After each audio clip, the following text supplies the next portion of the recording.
Friends, இந்த வீடியோவில் திருக்குறள் பகுதி பார்க்க போகிறோம். படைசருக்கு அதிகாரத்திலேருந்து காண முயல் எய்த அம்பினில் யானை பிழைத்த வேல் ஏந்தல் இனிது அப்படிங்கிறாங்க. பொருள் என்னன்னா, காட்டு முயலை வீழ்த்திய அம்பினை ஏந்துவதை விட யானைக்கு குறிவைத்து தவறிய வேலை ஏந்துவது தான் பெருமை தரும் அப்படிங்க. இதில் என்ன கூற வந்திருக்காங்க கருத்து அப்படின்னா, ஒரு பெரிய முயற்சி தான் பெருமை தரும் அப்படிங்கிறாங்க. இதில் பயின்று வந்துள்ள அணி என்ன அப்படிங்கிற மாதிரி கேள்வி அமையலாம். பிரிது மொழிதல் அணி.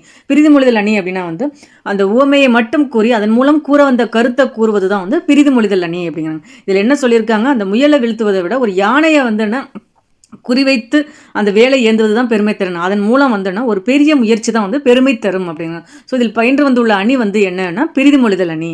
காண முயல் எய்த அம்பினில் யானை பிழைத்த வேல் ஏந்தல் இனிது அப்படின்னா இதில் பயின்று வந்துள்ள அணி ரொம்ப முக்கியம், பிரிது மொழிதல் அணி. அடுத்த குறள் பாருங்க. பேராண்மை என்பதருகன் ஒன்று உற்றக்கால் ஊராண்மை மற்ற அதன் எஃகு அப்படிங்கிறாங்க. பகைவரை எதிர்த்து நிற்கும் வீரத்தை ஆண்மை என்று கூறுவர். பகைவருக்கும் துன்பம் வரும்போது உதவி செய்தலை அந்த ஆண்மையின் கூர்மை அப்படிம்பாங்க. ஆண்மையின் கூர்மை என்று கருதப்படுவது எது அப்படின்னா, பகைவருக்கும் துன்பம் வரும்போது உதவுவது ஆண்மையின் கூர்மை அப்படிங்க. பேராண்மை என்பதன் கண் ஒன்று உற்றக்கால் ஊராண்மை மற்றதன் எஃகு அப்படின்னா பகைவரை எதிர்த்து நிற்கும் வீரம் ஆண்மை அப்படின்னு குறிப்பிடுறாங்க. ஆண்மையின் கூர்மை அப்படின்னா பகைவருக்கும் துன்பம் வரும்போது உதவி செய்தல். அடுத்த குறள். நவில்தோறும் நூல் நயம் போலும் பயில்தோறும் பண்புடையாளர் தொடர்பு அப்படிங்க. இந்த குறள்கள்லாம் பார்த்து வச்சுங்க. சொற்களை ஒழுங்குபடுத்தி எழுதுக அப்படிங்கிற மாதிரி வார்த்தைகளை முன்ன பின்ன கொடுத்து அதை அரேஞ்ச் பண்ண சொல்கிறாங்க. அது மாதிரியும் கேட்குறாங்க, பொருள் கேட்குறாங்க. சில நேரங்களில் குறளில் டேஷ் கொடுத்து விடுபட்ட அந்த வார்த்தைகளை எழுதுங்க அப்படிங்கிறாங்க. ஸோ 3 விதமான கேள்விகள் குறள்லேருந்து கேட்குறாங்க, பார்த்துக்கங்க. நவில்தோறும் நூல் நயம் போலும் பயில்தோறும் பண்புடையாளர் தொடர்பு. நல்ல நூல்கள் படிக்க படிக்க இன்பம் தருவது போல பண்புடையோட நட்பு பழக பழக இன்பம் தரும். ஸோ இன்பம் தருவது எது அப்படின்னா பண்புடையவரோட நட்பு தான் இன்பம் தருவது. இதில் பயின்று வந்துள்ள அணி ஓமை அணி அப்படிங்கிறாங்க. நவில்தோறும் நூல் நயம் போலும், அந்த போலும்னு வருது பாருங்க.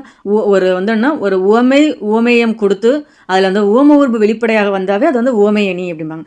நவில்தோறும் நூல் நயம் போலும் பயில்தோறும் பண்புடையாளர் தொடர்பு. நல்ல நூல்கள் படிக்க படிக்க இன்பம் தருவது போல பண்புடையோட நட்பு பழக பழக இன்பம் தரும் அப்படிங்கிறாங்க. அடுத்த குறள் பாருங்க. நகுதல் பொருட்டு அன்று நட்டல் மிகுதிக்கண் மேற்சென்ற இடித்தல் பொருட்டு அப்படிங்க.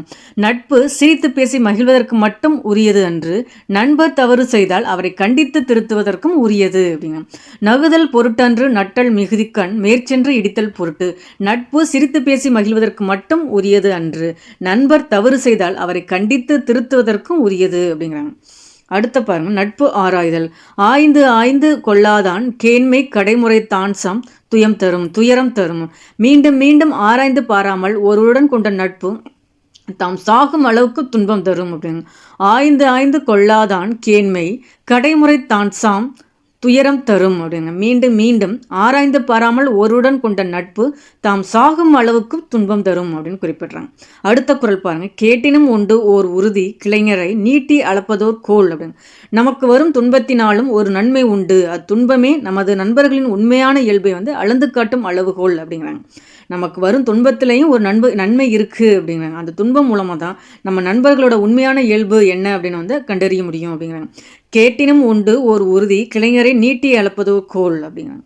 அடுத்த குறள் பாருங்க. பெருக்கத்து வேண்டும் பணிதல் சிறிய சுருக்கத்து வேண்டும் உயர்வு அப்படின்னு. செல்வம் மிகுந்த காலத்தில் பணிவுடன் நடந்து கொள்ள வேண்டும், வறுமை வந்த காலத்தில் ஊக்கம் குறையாமல் பெருமித உணர்வுடன் வாழ வேண்டும் அப்படிங்க. ஸோ பணிவுடன் எந்த காலத்தில் நடந்துக்கணும் அப்படின்னா செல்வம் மிகுந்த காலத்தில் தான் நடந்து கொள்ள வேண்டும். ஊக்கம் குறையாமல் எந்த காலத்தில் இருக்குன்னா வறுமை வந்த காலத்தில் தான் ஊக்கம் குறையாமல் வாழ வேண்டும் அப்படிங்க. பெருக்கத்து வேண்டும் பணிதல் சிறிய சுருக்கத்து வேண்டும் உயர்வு. செல்வம் மிகுந்த காலத்தில் பணிவுடன் நடந்து கொள்ள வேண்டும், வறுமை வந்த காலத்தில் ஊக்கம் குறையாமல் பெருமித உணர்வுடன் வாழ வேண்டும் அப்படின்னு குறிப்பிடுறாங்க. அடுத்த குறள் பாருங்க. குன்றின் அணையாரும் குன்றுவர் குன்றுவ குன்றி அணையச் செய்யின். மலையளவு பெருமை உடையவராக இருந்தாலும் குன்றிமணி அளவு தவறு செய்தால் அவரது பெருமை அழிந்துவிடும். எப்போது அவரோட பெருமை அழிந்துவிடும் அப்படின்னா ஒரு குன்றிமணி அளவு தவறு செய்தாலும் அவரோட பெருமை அழிந்துவிடும் அப்படிங்கிறாங்க.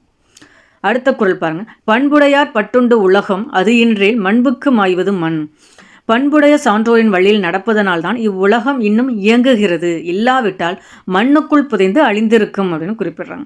பண்புடையார் பட்டுண்டு உலகம் அது இன்றில் மண்புக்கு மாய்வது மண் அப்படின்னா பண்புடைய சான்றோரின் வழியில் நடப்பதால் தான் இந்த உலகம் இயங்குகிறது, இல்லாவிட்டால் மண்ணுக்குள் புதைந்து அழிந்திருக்கும் அப்படின்னு குறிப்பிடுறாங்க. அடுத்த குறள் பாருங்க. பண்பினால் பெற்ற பெருஞ்செல்வம் நண்பால் களம் தீமையால் திரிந்தற்று. தூய்மையற்ற பாத்திரத்தில் வைக்கப்படும் பால் வந்து திரிந்துவிடும். அதுபோல நற்பண்பு இல்லாதவன் பெற்ற பெருஞ்செல்வம் வந்து யாருக்கும் பயனின்றி அழிய முடியும். பண்பிலான் பெற்ற பெருஞ்செல்வம் நண்பால் களம் தீமையால் திரிந்து அற்று. நமக்கு அதுதான் வந்து ஓம உருபு. அதனால் இது வந்து ஓமை அணி வந்து பயின்று வந்திருக்கு. ரொம்ப முக்கியம். இதில் கேட்பாங்க. 2 அணி வந்திருக்கும். ஒன்று வந்து பிரிது மொழிதல் அணி, இன்னொன்று வந்து ஓமை அணி. 2 அணி வந்து வந்திருக்கும். இதில் வந்து பொருள் மட்டும் ஒரு இடம் பார்த்துருங்க. இதில் கொடுத்துருக்க பொருள் எல்லாமே ரொம்ப முக்கியம். என்ன சொல்ல வராங்கன்னா, ஒரு காட்டு முயலை வீழ்த்திய அம்பினை ஏந்துவதை விட யானைக்கு குறிவைத்து தவறிய வேலை ஏந்துவது தான் பெருமை தரும் அப்படிங்கிறாங்க. என்ன சொல்ல வராங்க இதன் மூலம் வந்தோன்னா, ஒரு பெரிய முயற்சி தான் பெருமை தரும் அப்படின்னு குறிப்பிடுறாங்க. ஆண்மை அப்படின்னா வந்து பகைவரை எதிர்த்து நிற்கிறது தான் பகைவரை எதிர்த்து நிற்கும் வீரம் தான் ஆண்மை அப்படிங்கிறாங்க. இதே ஆண்மையின் கூர்மை அப்படின்னா வந்து பகைவர் துன்பம் வரும்போதும் உதவி செய்தல் தான் வந்து ஆண்மையின் கூர்மை அப்படின்னு குறிப்பிடுறாங்க. அடுத்து வந்தோன்னா எப்போது இன்பம் தரும் அப்படின்னா, நல்ல நூல்கள் படிக்க படிக்க இன்பம் தருவது போல அந்த பண்புடையோட நட்பு தான் வந்தோன்னா இன்பம் தரும் அப்படின்னு குறிப்பிடுறாங்க. அடுத்து பாருங்க, நட்பு சிரித்து பேசி மகிழ்வதற்கு மட்டும் கிடையாது, அவர் தவறு செய்தால் கண்டித்து திருத்துவதற்கும் உரியது தான் நட்பு அப்படின்னு குறிப்பிடுறாங்க. அடுத்து எப்போது வந்து துன்பம் தரும்னா, மீண்டும் மீண்டும் ஆராய்ந்து பாராமல் ஒருவருடன் கொண்ட நட்பு வந்துன்னா சாகும் அளவுக்கு துன்பம் தரும் அப்படிங்கிறாங்க.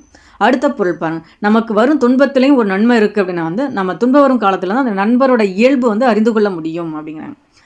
அடுத்து வந்து எப்பொழுது பணிவுடன் நடந்து கொள்ளணும்னா, செல்வம் மிகுந்த காலத்தில் வந்து பணிவுடன் நடந்து கொள்ள வேண்டும் அப்படிங்கிறாங்க. வறுமை வந்த காலத்தில் வந்து ஊக்கம் குறையாமல் பெருமித உணர்வுடன் வாழ வேண்டும் அப்படிங்கிறாங்க. மலையளவு பெருமை உடையவராக இருந்தாலும் குன்றிமணி அளவு தவறு செய்தால் அவரோட பெருமை வந்து அழிந்துவிடும் அப்படின்னு குறிப்பிடுறாங்க. அடுத்து பாருங்க, பண்புடைய சான்றோரின் வழியில் நடப்பதால் தான் இந்த உலகம் வந்து இன்னும் இயங்குகிறது, இல்லைன்னா மண்ணுக்குள் புதைந்து அழிந்திருக்கும் அப்படின்னு குறிப்பிடுறாங்க. அடுத்து பாருங்க, தூய்மையற்ற பாத்திரத்தில் வைக்கப்படும் பால் திரிந்துவிடும். அதுபோல நற்பண்பு இல்லாதவன் பெற்ற பெருஞ்செல்வம் யாருக்கும் உபயோகம் இல்லாமல் அழிந்துவிடும் அப்படின்னு குறிப்பிடுறாங்க. இதில் பொருள் முக்கியம், குறளும் முக்கியம், ரொம்ப நோட் பண்ணிக்கோங்க. அடுத்து பாருங்க, ஆண்மையின் கூர்மை அப்படின்னா வந்து ஆண்மை அப்படின்னா வந்துன்னா பகையோட எதிர்த்து நிற்கிறது தான் ஆண்மை, வீரத்தை காட்டுறது தான் ஆண்மை அப்படின்னு வந்து சொல்லுவோம். இதே வந்துன்னா அவருக்கு உதவி செய்கிறது தான் ஆண்மையின் கூர்மை, பகைவருக்கு உதவி செய்தல் தான் ஆண்மையின் கூர்மை அப்படிங்கிறாங்க. அடுத்து பாருங்க, வறுமை வந்த காலத்தில் வந்து ஊக்கம் குறையாமல் வந்து வாழ வேண்டும். இதே செல்வம் மிகுந்த காலத்தில்னா பணிவுடன் இருக்கணும், வறுமை வந்த காலத்தில் வந்து ஊக்கம் குறையாமல் இருக்கணும். அடுத்து பாருங்க, ஊராண்மை அதை எப்படி பிரிக்கிறாங்கன்னா, ஊர் கூட்டல் ஆண்மை தான் வந்து ஊராண்மை. இதே சேர்த்தல் கிடைப்பது வந்து என்னென்னா திரிந்து கூட்டல் அற்று வந்து தெரிந்தற்று அப்படிங்க. அடுத்து ஒரு பொறுத்தகை வந்து பாருங்கள், இன்பம் தருவது வந்துன்னா ஒரு எப்படி நல்ல நூல்கள் படிக்க படிக்க இன்பம் தருமோ அது மாதிரி தான் ஒரு பண்புடையோட நட்பும் வந்து இன்பம் தரும் அப்படின்னு பார்த்துருக்கோம். நட்பு என்பது வந்துன்னா சிரித்து மகிழ மட்டும் கிடையாது. நட்பு அவர் தவறு செய்யும்போது சுட்டி காட்டுறதும் தான் வந்து நட்பு அப்படின்னு வந்து சொல்லிடும். பெருமையை அளிப்பது வந்துன்னா ஒரு மலையளவு பெருமை இருந்தாலும் ஒரு குன்றிமணி அளவு தவறு தான் வந்து நம்மளோட பெருமையை வந்து அழித்து விடும் அப்படின்னு பார்த்துருக்கோம். பணிவு கொள்ளும் காலம் வந்துன்னா செல்வம் மிகுந்த காலத்தில் பணிவு கொள்ளணும், வறுமை வந்த காலத்தில் ஊக்கம் குறையாமல் இருக்கணும் அப்படின்னு பார்த்துருக்கோம். பயன் இன்றி அழிவது வந்துன்னா நற்பண்பு இல்லாதனோட பெருஞ்செல்வம் தான் வந்து பயனின்றி அழியும் அப்படின்னு. ஸோ இதுலேருந்து நம்ம என்ன பார்க்குறோம், இன்பம் தருவது பயன்புடையோட நட்பு, பண்புடையவர் நட்பு தான் இன்பம் தருவது. நட்பு என்பது சிரித்து மகிழ மட்டும் அன்று. பெருமையை அழிப்பது வந்து எதுன்னா குன்றிமணி அளவு தவறு தான் பெருமையை அழிப்பது. இதே 4 பணிவு கொள்ளும் காலம் வந்து என்னன்னா செல்வம் மிகுந்த காலம், பணிவு கொள்ளும் காலம். பயனின்றி அழிவது வந்து என்ன, நற்பண்பு இல்லாதவன் பெற்ற பெருஞ்செல்வம். இந்த வீடியோட 8th தமிழோட திருக்குறள் பகுதி வந்து கம்ப்ளீட் ஆகுது. 6th 7th 8th திருக்குறள் பகுதி வந்து ஃபுல்லாக கம்ப்ளீட் பண்ணிட்டோம். பார்க்காதவங்க பிளேலிஸ்ட்டில் ஆட் ஆகிருக்கு, பாருங்கள். தேங்க்யூ. பிடிச்சிருந்தா லைக் பண்ணுங்கள்.